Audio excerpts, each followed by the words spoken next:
உலகத்தில் இருக்கிறவங்களாம் என்னை மதிக்கணும், உலகத்தில் இருக்கிறவங்களாம் என்னை சாமி சாமின்னு கும்பிடணும், உலகத்தில் இருக்கிறவங்களாம் என் காலில் விடணும் அப்படின்ற ஆசையை நான் வளர்த்தாவே எனக்கும் கடவுளுக்கும் தொடர்பே இல்லைன்னு அர்த்தமா.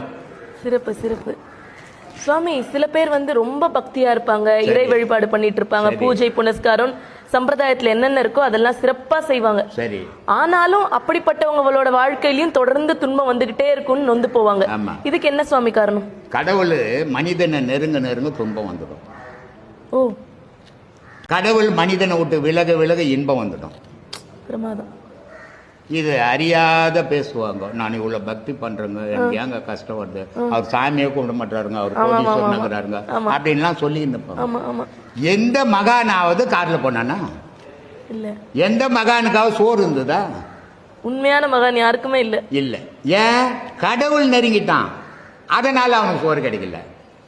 பிரமாதம். அதனால எவன் ஒருத்தன் அதிகமா கஷ்டப்படுறானோ, கடவுள் பக்தியில கஷ்டப்படுறவன், சாதாரண கஷ்டம் உலக கஷ்டம் வேற, பக்தியில நல்ல பக்தி பண்ணி எவன் ஒருத்தன் கஷ்டப்படுறானோ கடவுள் அவனை நெருங்குறானோ.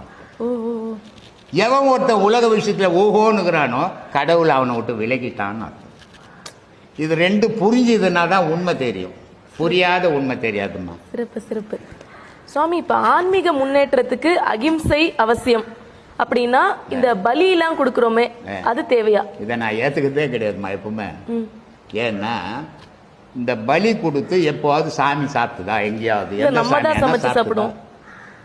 பலி கொடுத்துட்டு நம்ம தான் சமைச்சு சாப்பிடுவோம். அப்புறம் நீ வீட்டுல குத்துக்க பலி ஏன் கோயில் போய் சாமி பேர் சொல்லி கொடுக்குற? இது என்னன்னா இவனுடைய மனசே ஒரு பிரமையை உண்டாக்கிக்கிறது. நான் இந்த வருஷம் 100 ஆடு வெட்டினா கோயில்ல மழை வரும், 10 கோழி அறுத்தனா என் வீடு சுபிட்சமா இருக்கும் அப்படின்னு இவனே ஒரு இது ஆக்கிடுது. கோயில்ல முதல்ல சாமி இல்ல, கோயில்ல சாமி வந்தா பலி கொடுக்கறவன கொண்டு போடும்.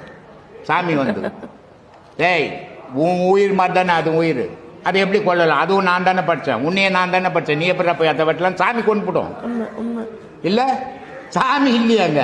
அதனால இவன் இஷ்டத்துக்கு வெட்டுறான், இவன் இஷ்டத்துக்கு வீட்டில் போய் சாப்பிட்றான். 10வது இதுக்கு தோரணம் போட்டு வச்சுக்கிறான், காய வச்சு வேற வச்சுக்கிறான் இல்லையா? இதெல்லாம் கடவுள் கேட்கல. கடவுள் என்ன சொல்றான்? புனிதமானவனாயிரு, பல உயிர்களுக்கு உன் உயிர் மாதிரியே நினைக்க கத்துக்கோ, அதுதான் இறை வழிபாடு. உன் உயிர் உயர்ந்தது மற்ற உயிரெல்லாம் தாழ்ந்தது நினைச்சின்னா கடவுள் வழிபாட்டுக்கு நீ தொடர்பே இல்லாத வந்து. இதுதான் கடவுள் வழிபாடு.